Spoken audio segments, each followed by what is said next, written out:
Hello everyone and welcome back to Roleplay Central. We're going to be reacting to what you see on screen now. We're going to be reacting to the Dungeon Master's Guide video that Wizards released a few days ago. At this point, it's about a week ago actually, but this is the time that we could get together to do it. Wasn't it like Tuesday or Wednesday when they were? Yeah. Sunday now? Mm-hmm. Yeah. Yeah, so about 5 days ago or so. And yeah, we're just going to see our raw reactions. Well, kind of raw. Yeah. See, I've seen bits and pieces of it. I haven't seen the whole thing, but yeah, John's definitely not seen it, right, John? Yeah.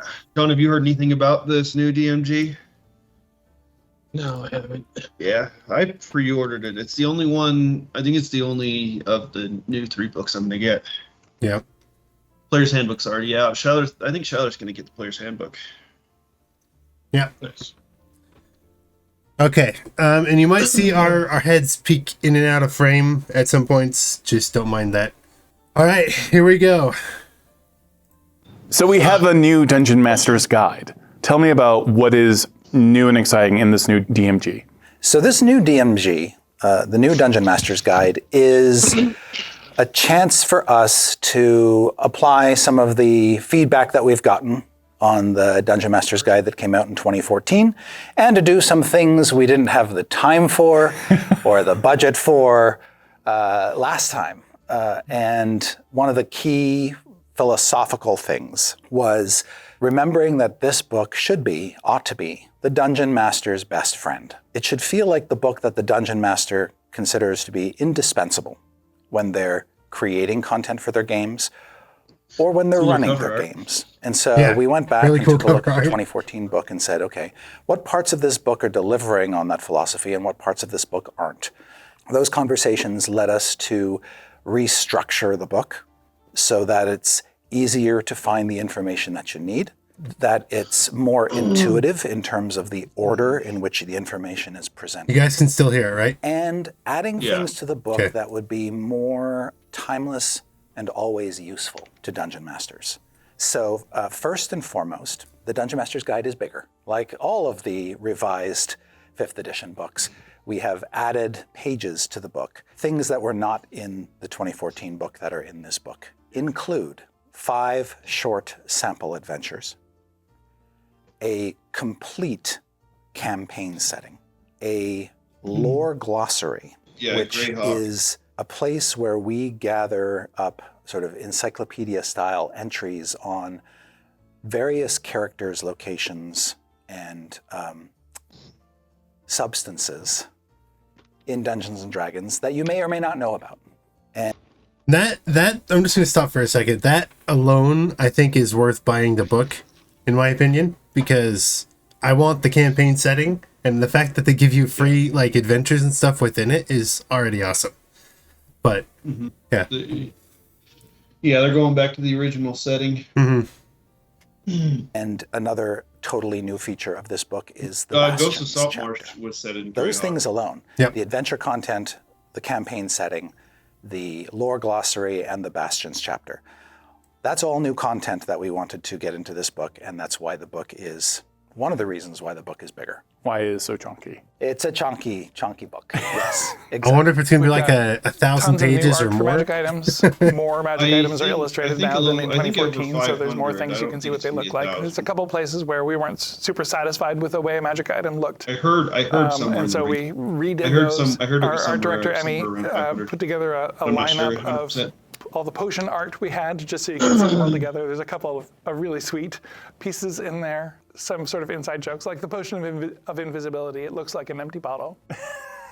And the potion of pugilism bears a certain resemblance to canned spinach. Oh, perfect. Yes. And spinach. So one of the chapters Just what we always wanted. Creating adventures. It's all about helping the You know DM what that's a create reference to? adventures. No. The advice that we give It's Popeye. is very different. Oh, advice yeah, than somebody okay. who is trying to basically That makes publish their own sense. content.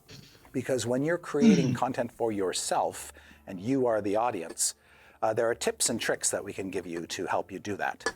But all the advice aside, nothing compares to being able to see the advice being implemented. So after giving you a bunch of advice on how you can create your own adventure content for your home groups, we present 5 short adventures in a format that we think DMs will want to emulate and use for their own prep, accompanied by the maps that are in one of the appendices of the book. These adventures are meant to show you how you can create and outline. If you guys want me to stop at any point, let me know as well. That will be very easy for you to run at the table. Most of the adventures are about a half a page. Doesn't seem like a lot, but you can actually pack a lot of information into a half page if you're the person who's going to be running the adventure. Yeah, like that's the way. That's something I don't know if, like, there's going to be enough information in half a page for an adventure. That seems kind of crazy. I mean, we've condensed information into, what was that, John? They probably just provide you with like a basic. Yeah, it's like a skeleton on that camp or that session or whatever. Yeah. Yeah, didn't you try to do it in 2 pages? Well, yeah, I was just gonna say I successfully condensed the information I was trying to get across into 2 pages, but I don't know how I'd do that in half a page. Well, they're also going to include maps and stuff like that, so it'll be more than a half a page. Yeah. Total. I hope that they do with the books that they'll release for campaigns and stuff, like the campaign books. Yeah. I hope they go more in depth on them. Because a lot of the books that they've released previously have just, I mean, they kind of just throw all this information at you, and then they're like, "Okay, these are kind of the guidelines. Have fun." You know? And I mean, it's cool that they provide a lot of leeway in it, but you know, it would be nice, especially as like a starter dungeon or a starting dungeon master, to have a book that would hold your hand essentially. Yeah, and provide a setting too. But I think, and we're gonna see along with this, not to spoil anything, but it's like the whole rules glossary part of this is, I think, catering to newer DMs, which is awesome. It'll be 384 pages total. Oh, really? That's not nearly as much as I thought. Yeah, I was just looking that up. For them to say a chunky book, I figured it was above 500 at least. That new Kickstarter, the one that's been it's almost over. It's got at the point at the time this comes out, it'll have like 6 days left. The game's new Kickstarter for the Tome of World Building. They're doing 2 books, and they're each going to be between 300 and 400 pages. So that's huge. Yeah. When you're running your own home game, you're not like formatting everything appropriately. No, when I'm running my home game, I essentially have a piece of paper that has notes and key beats. And then I have whatever maps and stat blocks I need to run. I remember when I used to do that. That's kind of the philosophy behind these adventures. Is they're skeletal in a way, but they have all the information that you need to feel confident that you'll be able to play with your friends. So we have a level 1 adventure, level 2 adventure, level 3, and then I think we have a couple gaps, and then some higher level content in there as well. And I mentioned that these adventures are designed for use with maps. There is, in the 2014 DMG, we did have an appendix of maps. We've redone that appendix, created a bunch of wholly new maps that we think are more versatile and useful over and over and over again. And those adventures refer to some of those maps. And then there are additional maps in the appendix that we don't use in the adventures that you as a DM can just take and make your own. You've just handed everyone a toolbox for running an adventure in a few minutes. Correct. That's what I love about that. Yeah. Like, you have these adventure hooks for various levels that you could implement yourself, and then you have maps that are attached to those, but then you have other maps as well. This really feels like it's giving people the freedom to just jump into dungeon mastering so much faster than I've ever had. You don't need multiple books. Exactly. Throughout the adventures chapter, there's all sorts of advice, tables, and other things that are designed to be used. We were very careful in making sure, and we had consultants join us on this journey to make sure that the content, the advice we're giving you for creating adventures, and the sample adventures were actually things that DMs will be like, yeah, this is how I want to do this, and this is not as hard as I thought it might be. And if you are an experienced Dungeon Master who has created a lot of adventure content for your home games, I'm sure you'll find some things in the chapter that are affirming and validating, in addition to some other useful stuff, like just sort of evergreen stuff that you can plunder, like the maps. Perfect. For each kind of stage of the planning process, we give you just tons of ideas. There's tables of adventure hooks that are broken out by the tier of play. So levels 1 to 4, 5 to 10, 11 to 16, 17 plus. You can see how the stakes escalate in those adventure hooks. I say adventure hooks, and really I mean the situations that are going on, because then there's a separate section on here's hooks that will draw characters into those situations. Oh, that's cool. To separate those concepts a little bit. The sample adventures just kind of show all of that in practice, and they range from a pretty straightforward, there's a corruption in the forest, go find the source and kill it, to there's a fairy ball and you have to persuade the Baron of the Ball to give you his blessing. The campaign setting. Yes. So in the 2014 Dungeon Master's Guide, there was a chapter on campaigns, maybe the first or second chapter of the book. It really just sort of threw you into the deep end. Yeah. In the 2024 DMG, we have some earlier chapters that are giving you information about what it means to be a dungeon master and sort of tricks of the trade and whatnot. We've moved the campaigns chapter to later in the book. It follows the Creating Adventures chapter. The reason for pushing it deeper into the book was we don't expect new DMs particularly to immediately jump into campaign creation. Yeah. Until they kind of understand what DMing is all about and how they find players and the things that they need to play and how they help their players build their characters and build a cohesive party, things like that. No, just jump in. But when you are ready to build a campaign, this chapter does, I think, a very good job. That's sometimes the easiest thing is just jump in and figure it out. It's true. Yeah. A better job of giving you advice that is really useful and showing you what a campaign looks like by giving you an example of one, which no previous Dungeon Master's Guide has ever tried to do. No previous Dungeon Master's Guide included a complete campaign setting. This is the first one to do so. Right. And we chose the campaign setting very carefully. This is D&D's 50th anniversary. These books are a celebration of that anniversary. Still crazy that D&D's that old. The best campaign setting for this book is the Greyhawk setting.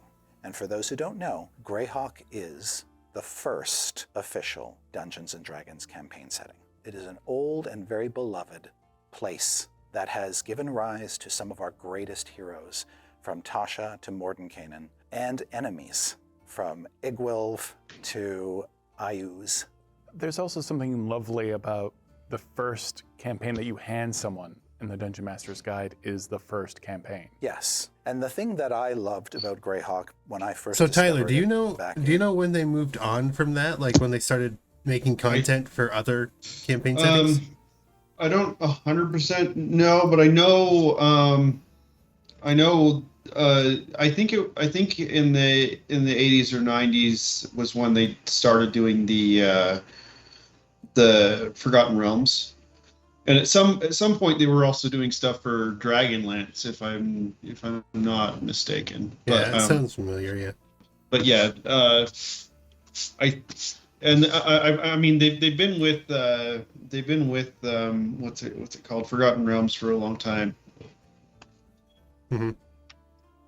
So, like, what would have been stuff they've made in this setting? Would it have been like the Tomb of Annihilation and stuff? Like a lot of the big characters are from this setting, like a lot of the popular characters that you've already heard of. Yeah. Right. And yeah, every once in a while they publish a book in this setting, like Ghosts of Saltmarsh, right? Yeah. Okay. But they haven't focused on it for a long time. Yeah. 1980, I guess, is how customizable it is. The original Greyhawk Gazetteer was a very thin product. It gave you an entire campaign setting in about 32 pages with 2 big fold-out maps. When I read it, there was a lot of material in there I wouldn't have used because there was some wargaming stuff in there as well. But I was struck by how sort of open and free it is, how liberating it was. It didn't put any constraints on me as a DM. I felt from an instant. It's funny that they mentioned wargaming stuff in there. Wanted me to take this setting and make it my own. And staying true to that, the version of Greyhawk that appears in the 2024 Dungeon Master's Guide, while it's complete, it's also, due to the space that we have, it's a skeleton upon which we expect you to flesh things out. We have purposely left the details of Greyhawk pretty vague. Our starting point for that whole section was the original World of Greyhawk folio, which was really just an alphabetical listing of all these countries. We pulled back from there to focus more on the city of Greyhawk and then talk in broad terms about the regions of the surrounding world and importantly, the themes and major conflicts that can drive adventures in the world. So the threat of IUs in the north, the threat of evil dragons and Tiamat, or the threat of elemental evil, which is this constant recurring theme in the world of Greyhawk. And the starter adventures, to some degree, touch on those if you want to pull those out from the adventures and stretch them into a theme that can last for a whole campaign. What we do is we give you a poster map in the book that has the world of Greyhawk wilderness on one side and the city of Greyhawk on the other, because we use the city of Greyhawk as a sample of what a campaign hub can be. A campaign hub is sort of where the campaign starts. It's kind of its center, its core. And while campaigns can often drift away into new hubs and go off in strange directions, we thought it was very important that we not only give you a campaign setting, but give you an example of a campaign hub, a place where the characters can call their home, where you can use as a launching point for adventures in that world. We describe the city of Greyhawk, we flesh out some of its places and inhabitants, and we give you a whole bunch of hooks and ways to use this city as a hub in your campaign. And then we go out beyond that. We go into the regions around the city and we describe what are some of the nearby areas of interest. Because in a campaign, as soon as you strike out from the hub, you need places to go, dungeons in the hills, or threats in the forest, that kind of thing. We flesh that out, and then we go even broader and show you the rest of the land known as Eastern Auric, or the Flaneus, this vast region around the city of Greyhawk that's got nations, it's got wildernesses, it's got mountain ranges, it's got all kinds of territories, land masses to explore, different environments from deserts to Arctic cold. We flesh out all of those domains to the extent that we believe DMs need to get sort of a lay of the land, but at the same time saying, hey DM, now that we've given you this, make it your own. Yeah. Put your dungeon here if you want to, add a town here if you want to, that kind of thing. It's very much built on the idea of we're giving you a sandbox, we're throwing some toys in, and we're saying go play. Yeah, Greyhawk is yours now. It is, yes. That's a great way to say it. Greyhawk is yours. And because of its legacy, you get the sense that, if I'm going to build my adventures if I'm going to create my own version of Greyhawk, I can create, locations that have as much weight to them or importance to them of some of the greatest locations that have ever appeared in D&D before. Tomb of Horrors had a place in Greyhawk. The Lost Caverns of Sajkon had a place in Greyhawk. Okay, that answers my question. Dungeons are just as welcome what was in there as those very famous previously? iconic ones. Your heroes, your villains are just as welcome there as Greyhawk's most iconic ones. The other great thing about Greyhawk is, because it is the origin of so much of D&D's lore, it feels right for these books because we have spells in the player's handbook that are named after people who came from Greyhawk. Yeah. We have monsters in the monster manual that originated, and sort of found their first homes in Greyhawk. So it's deeply, deeply, deeply embedded into the DNA of D&D. The next element I want to talk about is the lore glossary. There are 2 appendices in the book. One is maps, one is the lore glossary. The lore glossary is an alphabetical listing of some of the most famous places, figures, and materials that are so iconic to D&D that we want them to be shared knowledge among And this all art's players insane. of all ages. This is helpful to us because often in our published adventures and elsewhere, we will casually name drop something like Orcus, or Mordenkainen, or Lolth, or the Demon Web Pits, or, Baldur's Gate. Well, everybody knows Baldur's Gate now. But, Now they do. Yeah. Right, yeah, exactly. In the Dungeon Master's Guide 2024, we want to make sure that there are places in the book that tell you where these places are, what these places are, who these people are, et cetera, and so forth.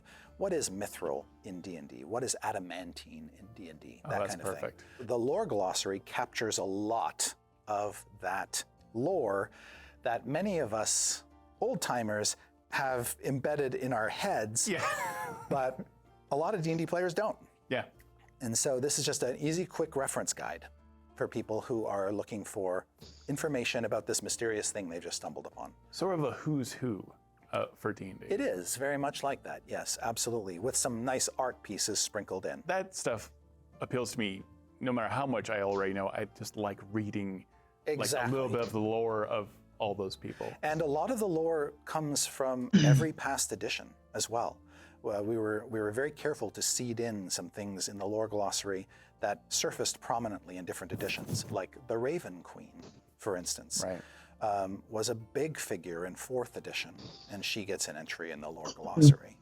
A Sararak, who goes all the way back to Tomb of Horrors 1st edition, he gets an entry in the lore glossary. So the 4th wholly new thing in the Dungeon Master's Guide that I haven't talked about yet is the Bastions chapter. I am very, very excited for this. If you saw the Bastion rules that went out in Unearthed Arcana last year, you got a glimpse of what to expect. We talked about that on one of the podcasts. John, were you there when we talked about after Bastions? Feedback, we've made some refinement. I didn't hear what you said, John. I think he's muted. Yeah, I'm pretty sure I was there. Sorry. Oh yeah. Forgot I had muted it a minute there. Yeah, I think they talk more in depth about this, but I think it's funny they said that it used to include wargaming aspects in the previous like versions of like books and stuff, because I think Bastions helped make D&D a war game. Well, in a way. Yeah, D&D started as a it came from war games initially. Yeah. Meant some additions, had a bit of fun, and of course, you didn't get to see any of the art or any of the other glorious things that are going to make this chapter wondrous to behold. But it is an opt-in because not every campaign is built for Bastions, and it's really up to the DM whether or not to allow players to have them based on the game that you're running. It may be a great thing for players to get, and it may not work. Like a roving adventure that just spans a continent doesn't necessarily make sense to have a Bastion. But Exactly, a Bastion yes. is a great narrative hook Yes. for a group of adventurers who want to maintain a keep, a tower. Precisely, yes. If your campaign is structured in such a way that the characters can have a home base, then Bastions will work beautifully. And so Bastions is, while the word is new to our lexicon in D&D, it's Yeah, they used to a very call it old concept strongholds. because even going all the way back to the earliest editions of D&D, there were It's kind of weird ways that they. building It's kind of weird that they strongholds. went away Often from you calling didn't it get access. stronghold. Well, and they could have just. I mean, I don't understand why it wouldn't necessarily be a good idea to keep one. Like even if your party's roaming around the continent, I feel like it would still be like a home base. Yes, you know? Like you can always go back to it. You can always have people who are who are running things for you while you're gone. Yeah, like the first season of Critical Role, they had one. there could be some really crazy stuff that happens. Like, I mean, maybe whoever you hired on originally to run the town or whatever for your bastion, right? Maybe they go corrupt, and now you have to come back and you have to retake your bastion. Yeah, I would totally have people or something like that. Have your bastion get invaded every once in a while. And you come back and it's missing a wall, and there's orcs all over the place. A tree's growing out of it. I mean, but that's part of the whole point, because if I understood from the last time we talked about it, it's kind of like a point buy system type thing. Or put certain you can put points into different aspects of it. Yeah. I mean, you could be, maybe your party knows that they're going to be gone for extended periods of time, so they put points into defense. Yeah. Then I think it'd be cool to lines and whatever. I think it'd be cool to make bastions similar to like how some of the things are in like StarCraft or Warcraft, where they like build infantry and stuff. Like that'd be super cool to treat it as like a central hub for creating an army, and then you can like dispatch them to do stuff. And that's like creating a war game out of. That's what the book Strongholds and Followers does from MCDM. Right, it gives you a system for doing that. Yeah, and then you'd have like a constant income essentially. Yeah. Always, that way then you can have gold that you get. Yeah, I would definitely do stuff like that. Yeah, but I actually really like that idea you guys had of like having damage happen as you're out doing adventuring stuff. You come back, you have to fix this and that. Well, and it could also be not physical damage, but maybe like I said, somebody take over. Corrupt that's within your walls, who you thought was trustworthy, has now taken over. Yeah. Yeah. And stuff that you've had your bastion doing for you, they're actually using for themselves, stuff like that. Yeah. Exactly. Access to them though, until you were much higher level. I think Bastions, even though it was kind of weird how they explained it in the Unearthed Arcana, I think it still is good. You're going to end up being good in this which is a this nice version. Sweet spot in adventuring. You've got some experience under your belt, you've got some cash, and you've got some fame to throw around. So at level 5, with your DM's consent, the characters can start building their bastions, and these continue to grow over the life of your adventuring career. But the magnificent thing about them is you basically run them as kind of like a separate little activity. It does not stop you from being an adventurer. Yeah. Your adventurer can go around saving the multiverse, run off to the Nine Hells or run off to the Feywild, do what you have to do. Once your bastion is up and running, it is kind of a self-sustaining unit. And it's the players who run the bastions. So every player is in charge of their own bastion and their own bastion's maintenance. And there are these this mechanism called the Bastion Turn, which activates whenever the DM basically says, okay, your bastion now take a Bastion Turn. You don't even have to be home for your bastion, for something to be happening in your bastion. What's fabulous about this is that not only does it give players a safe harbor, I do think if you if I was DMing and the player had a bastion, they would have to physically send the message somehow to the bastion. Like it wouldn't just automatically happen. Yeah. Right? Yeah. Send it by either something. via a spell or a bird or like a courier, send commands to your bastion instead of it just happening. Yeah. Yeah. Or them sending to you. Yeah, exactly. Or them sending messages like we're under we attack. need this. Hey, make sure you get this. And one thing that I think he might be about to point out, I'm not sure, but what's cool about it is if your group has one bastion altogether, or you've somehow combined all of your mini bastions into one huge bastion, something like that.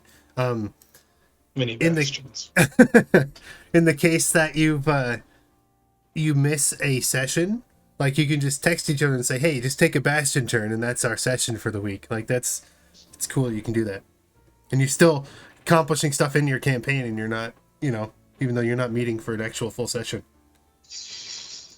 A home base. It gives them access to resources that they can't otherwise get necessarily as their characters. Your Bastion can furnish you with things that you might not be able to get elsewhere. You can issue orders to your Bastion, and those orders generate things. There's a craft order that you can issue to your Bastion, so your Bastion can make things. There's a harvesting order. If your Bastion has certain facilities that allow you to harvest things like poisons and herbs and other things, you can get access to stuff. Which is that fantasy? Like that, the fantasy. The first time I made a D&D character, I started thinking about like, well, what if I had a tower? I kind of wonder, can you set up like a queue for things? Like, hey, I want to make this material. Can I like set up like enough material to make it over the next like month that I'm gone out adventuring? Like, probably like you just leave those orders with the people who run your Bastion. Yeah. Right? Who manage it. Mm-hmm. Oh, right. That was running this whole time. Yes. What if I did have some minions or whatever? As exactly. Things progress, because that's what you would daydream about. Right. So it's like a mini game for that. Yes, and you can recruit to your Bastion. You can find creatures to inhabit your Bastion. There's all kinds of fun mini activities built around this idea of issuing orders to the Bastion. Make a shopping mall that's a Bastion. While your characters are there. If you're there, great. Self-sustaining shopping mall. You can actually make things in your Bastion. Every dungeon is a Bastion that went wrong. Right, and if you like your adventuring colleagues and you want to combine your Bastions into one Uber Bastion, you can do that too. I was just thinking about this when they were saying that you could have creatures inhabit your Bastion. Yeah. What if you were a warlock and your whole Bastion's just you raising people from the dead? Maybe your Bastion's just built over the cemetery and you just keep...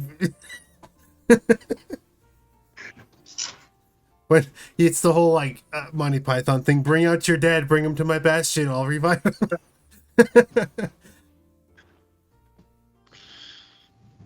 Still that's your a piece of it. Yeah. Yeah. Like nobody's sure why all the dead are being taken. They're being taken. You could set. People just walk outside one day, they just see a bunch of graves that have been dug up. It's like, what's going on? You could set up something with other like nearby, like towns. Legitimately, if a character, I'll take all your dead people. You don't even have to worry about burying them. I'll take them. Like for sure, if like a character is like a warlock or like a necromancer or something like that, I would let them recruit undead for sure. Conducting interviews with the dead. Okay, what can you do? I'd probably if a party did do something like that, I'd probably make sure they had some sort of or created some sort of magical item that allows them to control the undead. Yeah, and then I've kind of got a class like percolating with that. Like, imagine like you have a certain amount of like spaces you can fill with undead servants, and at your will you can like summon them at right where you're at or where you choose to. Like, that'd be cool. It's an idea for a class, and it's all related to your Bastion on what you harvest. Right, but there is certain advantages to unifying your Bastion. One of them being you can share its defenders, which has definite advantages. So all these opportunities are now opened up to players that they didn't have before. Bastions are a chance for players to carve out a piece of their world and make it their own, and really the DM's control stops at the walls of the Bastion or the outer boundary of the Bastion, whatever that is, so that the players can get a taste of being in the DM seat and telling their own stories of what things unfold with this cast of characters that inhabit their Bastion, and to have a place they feel like is home. It's like with the illustrations of the species in the Player's Handbook. We wanted to show what are characters fighting for. Mm-hmm. The Bastion kind of makes that a reality throughout a character's career once they establish this place. Like, I'm not just fighting for my own self-interest. I've got people at home that I want to protect. I've got a place that I care about.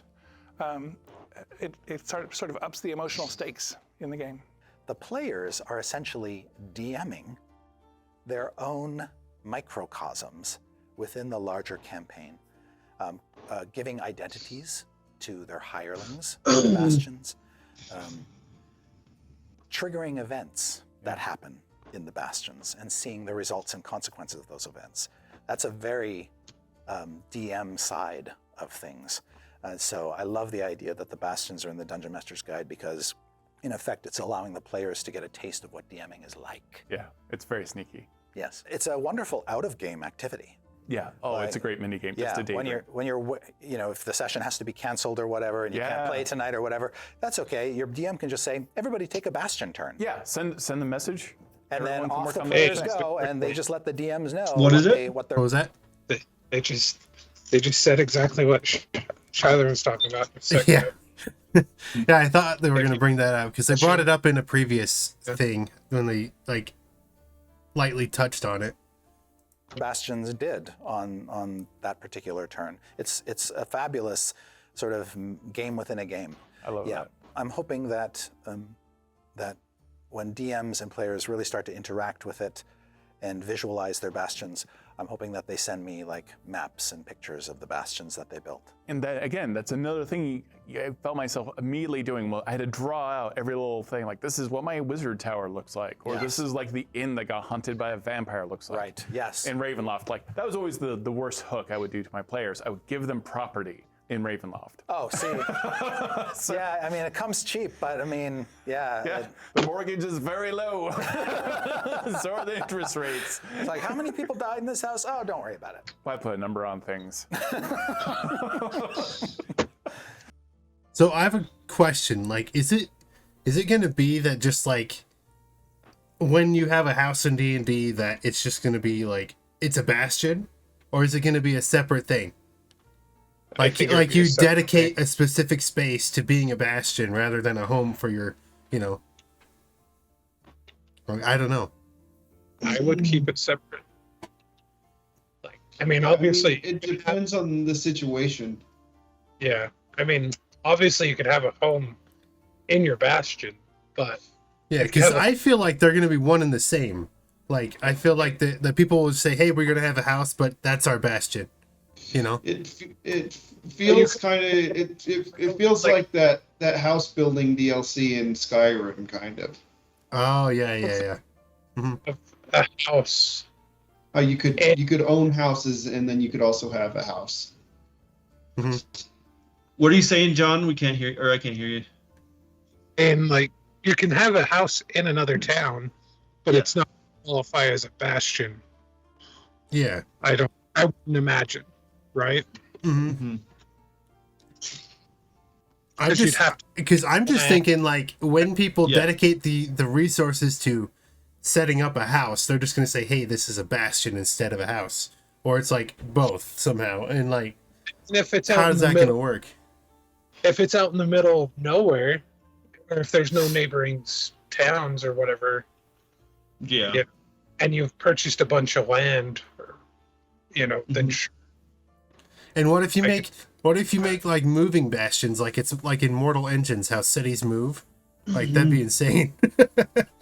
Or Constantine, at least in the comics and in the animated movies, has an extra dimensional house that basically floats in the air. Yeah. Everyone's bastions are just up in the clouds. I mean that one dude from that offshoot of Harry Potter, his bastion is in a suitcase. Yeah. Mm-hmm. Yeah, that's cool. It's sort of dimensional. Mm-hmm. I feel like it would take a long time to have something like that created. Yeah, you would have to. It would be a little while. And the enchanter's give me the rest of my life, please. Powerful magic. I was gonna say, even if it is magic, you'd still have to. That's a lot of planning.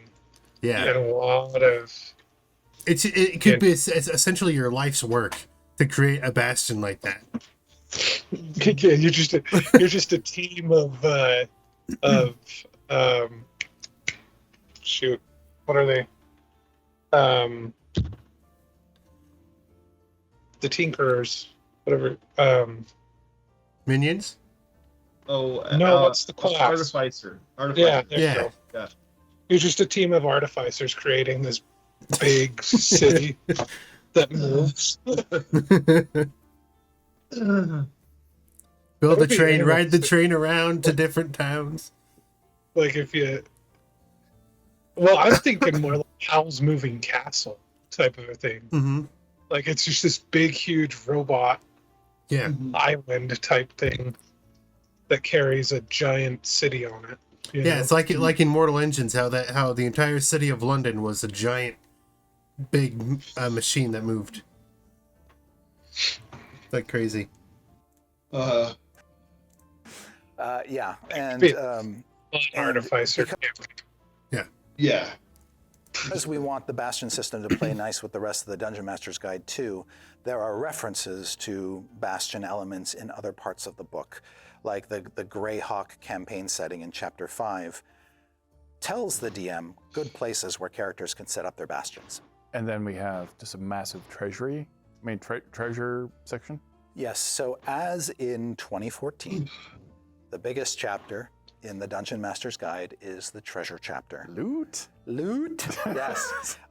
Magic items are typically the purview of the Dungeon Master, which is why magic items end up in the Dungeon Master's Guide, Just even though going back players on access and play with. that moving bastion, that could be a legendary item. Yeah. You just found this giant thing that moves. You. No, you create it because Oh, you're yeah, an yeah. artificer. You're attuned to it and everything, and Mm-hmm. Someone I don't else know. tries to drive it and it doesn't work because they're not attuned. Them a lot. No escaping And for you, bad just guy. like we're doing with the spells in the player's handbook, every magic item is getting, you've got a little hairy eyeball. We took a look at it, we made some refinements to it. We stuffed even more magic items into the chapter to address certain holes or gaps that we'd identified. For instance, there in the 2014 DMG, there weren't a lot of common magic items, so we imported a few. We also saw opportunity to squeeze in some, shall we say, nostalgic delights. In celebration of 50th anniversary, including things like magic items used by the kids in the D&D cartoon. Perfect. Hank's energy bow. Now this I wish I'd have Diana's watched. quarterstaff, Eric's shield. I've never Bobby's seen it. Because I have no Presto's frame of reference hat, for this. many Uni's horn. spells. No, not Uni's horn. Kelly got her. Uni gets to keep her horn at least for a bit. And one of the items was already in there, of course. Sheila's Cloak of Invisibility has been in the game a long time, but it felt long overdue to get the other items stuffed in there as well. We've sort of opened the door on some items as well. For instance, flame tongues are an example of a weapon that used to be very limited to the type of weapon you could apply it to. Yeah. We've now actually broadened that. So you could have a flame tongue great club if you want to. Yeah. Or a flame tongue halberd. So just looking for ways to surprise and delight, even in existing items. I need more trick arrows. Oh, I will spend a lot of money on trick arrows. Yes. The arrow of slaying became the ammunition of slaying, of which the arrow of slaying is but one. So if you want sling stones of slaying, or bolts of slaying, or bullets of slaying, now that is baked in. Something of slaying. Because that's the other thing. The DMG, the Player's Handbook, all the new core rule books are really opening things up. I think I for would have the already multiverse of done D&D. that, right? If I was to give out loot, like I would have already, like I would have just done that as homebrew, basically. Yeah. That can mean laser guns, or that can mean, weapons that use ammunition like bullets and stuff like Yes. that. Like, so you have, because we're talking about Eberron, we're talking about, Expedition to Barrier Peaks, or Spelljammer, like this is a broad set of magical items in fantasy that you're supporting in this one. Right, and allowing more variety in the world, because variety is richness, and you know, the D&D is many, many worlds, and their prices. Well, there always were, but in the 2014, you could divine the cost of a rare item or a very rare item. We've made that a lot clearer this time around by fronting, hey, here's how magic items are costed. Yeah. We've also taken another crack at that right there is one thing I've been wanting for so long, is them to put out an official thing of like how things are costed. Because it was so hard to figure out how much like a potion for this or this item should be like. But now that there's finally going to be something for that, that's great. I mean, I'd probably use it for consumables, but how do you a character? Probably not for regular magic items. With your DM's consent, of course. Right. That's extremely exciting for a lot of people. Yeah. Because then you take ownership of a magical item, potentially that you made yourself, or any item. It's been fun to try to shoehorn more items, to make items more fun, and then to open up the possibilities for crafting magic items in this new version of the treasure chapter. And is the crafting system also in the player's handbook, or is it only the DMG? That is a great question. So the answer is yes.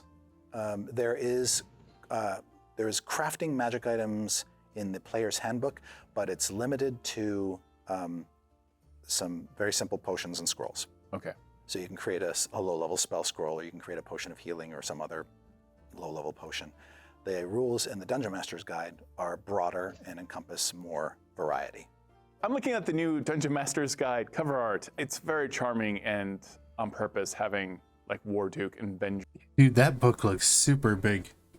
You're up front. Like this is who I think it is bigger than Dungeon Master. Than the other Not only one. to show them a good time, but you are the one who embodies the villains. Yes, that was very deliberate. Whereas with the player's handbook, we wanted to show sort of an iconic group of heroes and a gold dragon to celebrate the golden anniversary of D&D. With the Dungeon Master's Guide, like you say, Todd, the Dungeon Master is about playing the villains and the monsters more often than not. And for the 50th anniversary, it seemed absolutely fitting to tap into some of the most, I guess, iconic, nostalgic villains in our huge rogues gallery of villains. I've always had a fondness for the cartoon series. I grew up with the cartoon series. Many people don't know Venger, they don't know Warduke, and they don't know Scylla, and I want them to. It's also a bit of the aesthetic for the art for the DMG. I am one of those that has no idea of what he just said. You are the one who runs the villains in these scenarios, so the art, it's not focused on heroes. I don't think any of us have seen the cartoon. Yes, John, have you seen it? Threat or the danger. Yeah. So if you want the creepiest art, you need the Dungeon Master's Guide. Well, certainly with this Dungeon Master's Guide, we wanted it to feature the villains and locations and places of D&D. Because the Dungeon Master's Guide, not only do they bring villains and monsters to life, they also bring settings to life, worlds to life.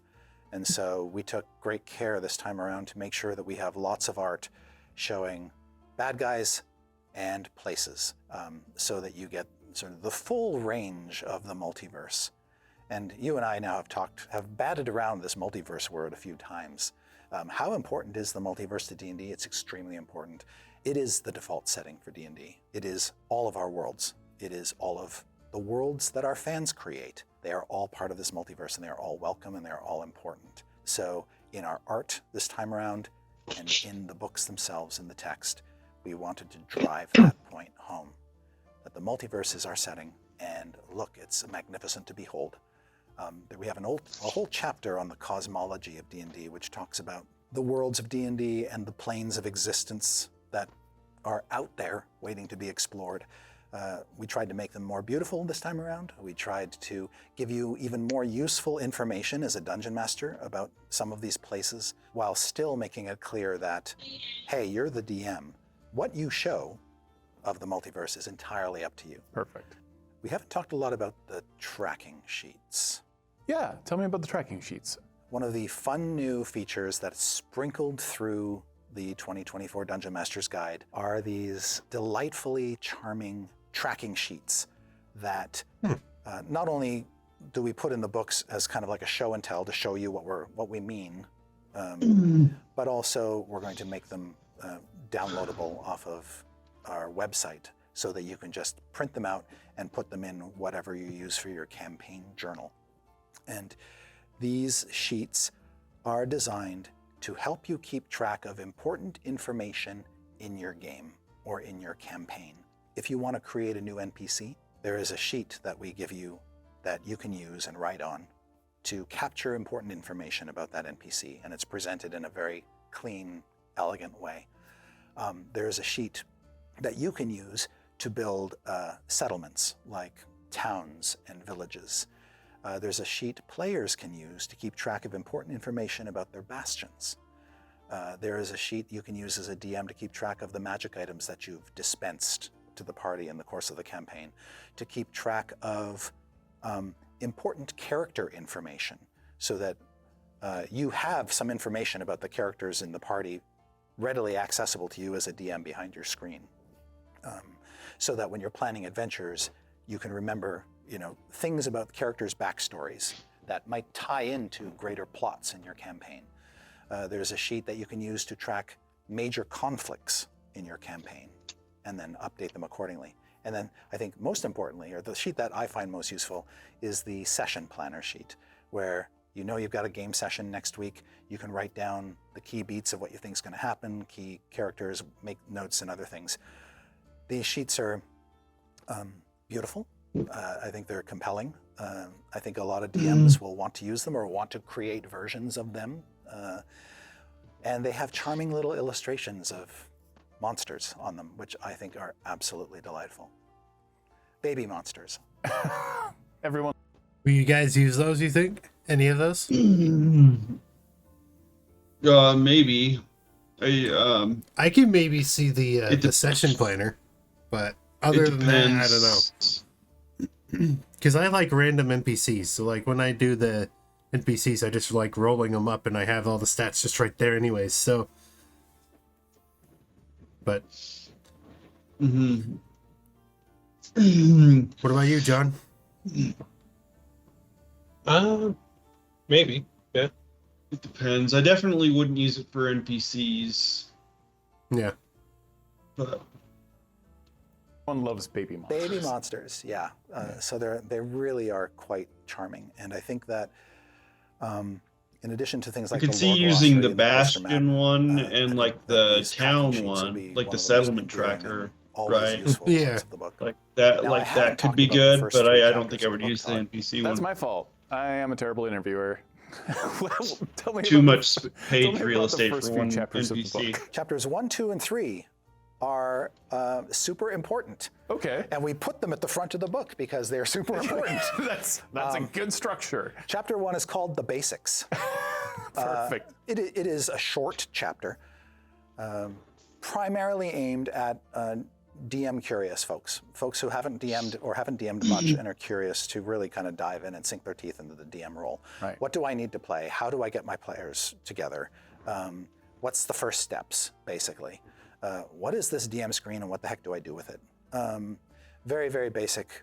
Let's set the table. Here's your first day as a dungeon master. Yeah, if you're even thinking about being a dungeon master, these are the things that you want to think about. And this is just some baseline information that will be super, super valuable to you.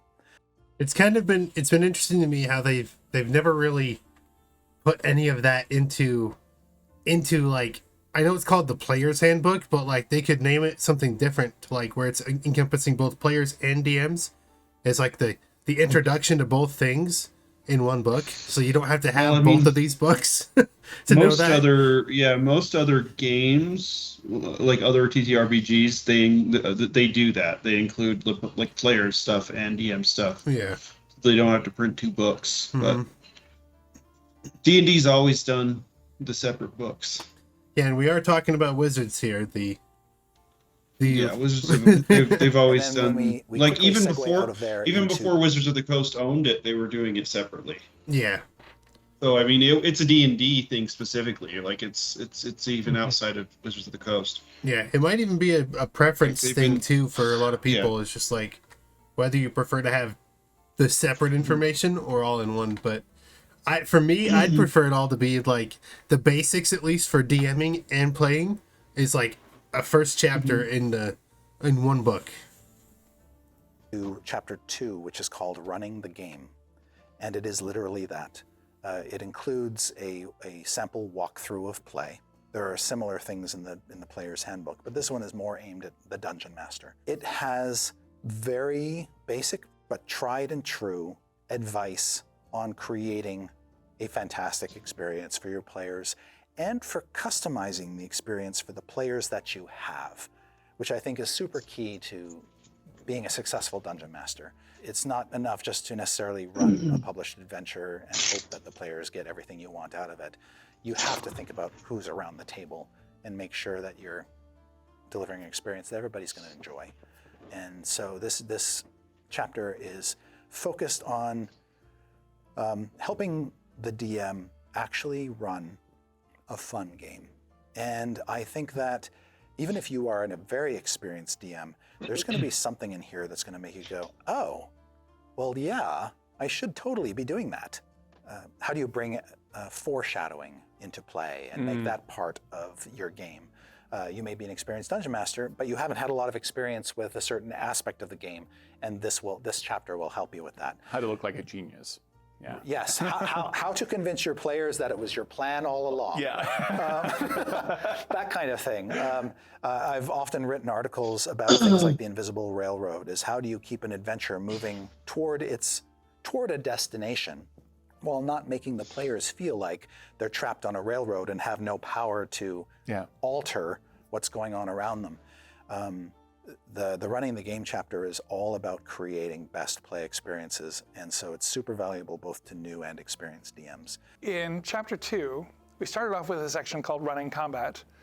Talks about rolling initiative and tracking position on the grid and that sort of thing. And we've always had a section called Running Combat. What we didn't have is a section called Running Interaction or a section called Running Exploration.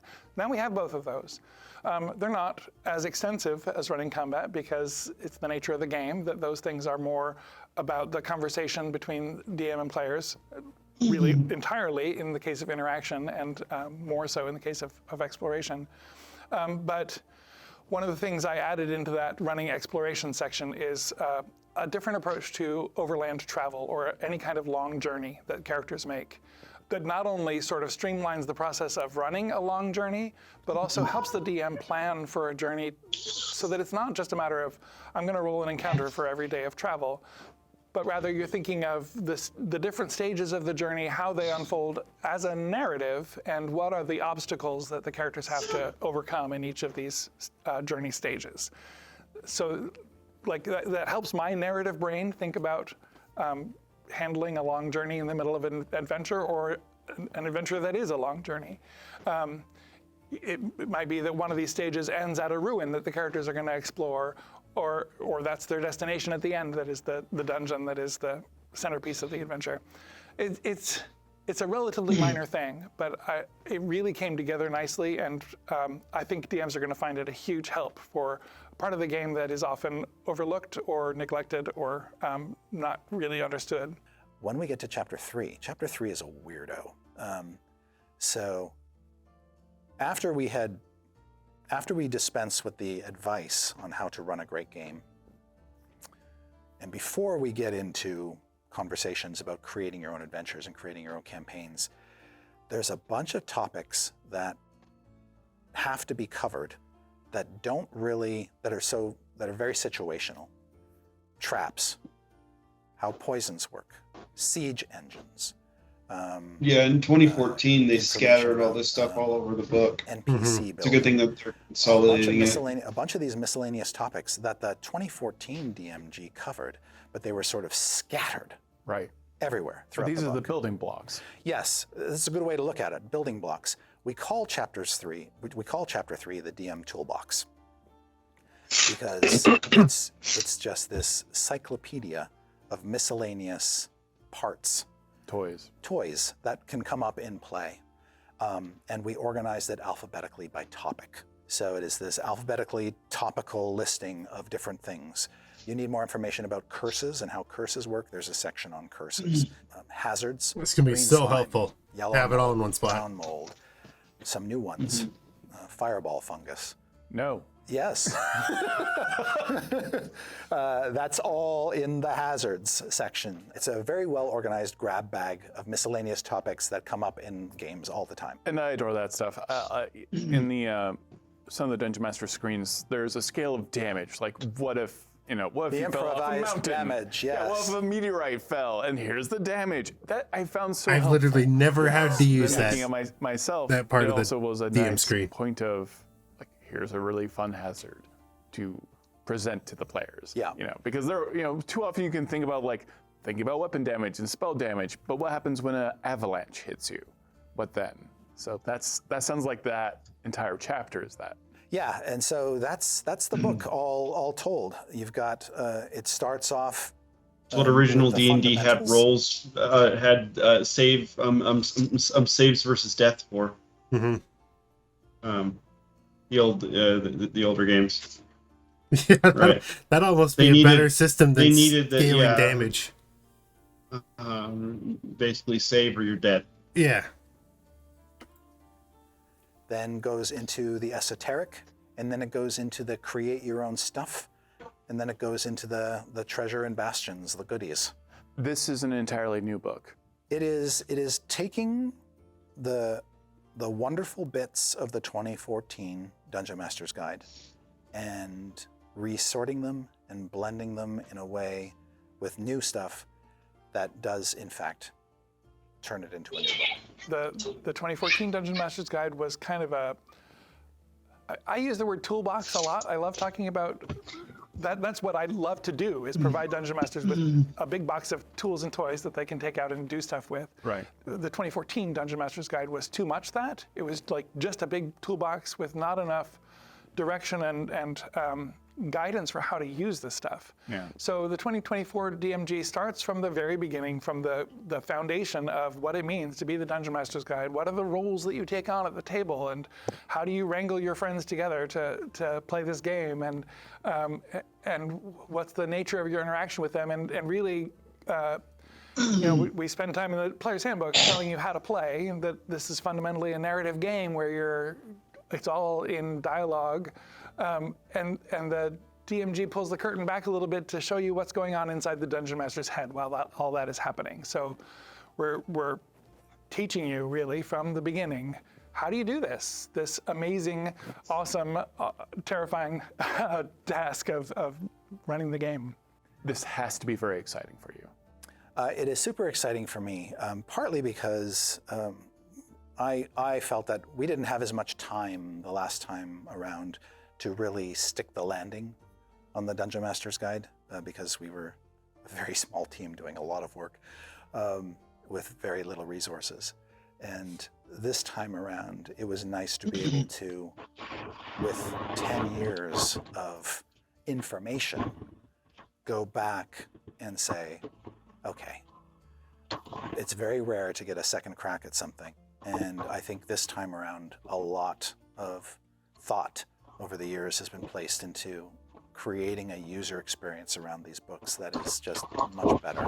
And I'm grateful for that time that we could do this, that we could take these books that a lot of, millions of people use and they love, and just make them a better experience. Thank you so much for watching. Every week All right, leading well. up to the brand new 2024 That is the video. So what are our takeaways from it, you think? Anything from you guys? I'm a huge fan of the Bastions, at least. And all the organization. Bastion stuff's cool. Like, they added more of just everything, and then they consolidated all the random stuff into one chapter. Yeah. Yeah. Yeah. Well, cool. Anything else you guys have? Hopefully hopefully they improved the dungeon creation table section. Yeah. I'm interested also to see all the many magic items they claim to put in here. To see how much difference there is compared to the previous version of the DMG. Mm-hmm. Because I feel like they're going to put a lot of the same things, just like slightly updated maybe. Or maybe they're all brand new. Who knows? Yeah, I think that's it for now. Thanks everybody for tuning into this video, and yeah, we'll catch you guys in the next one.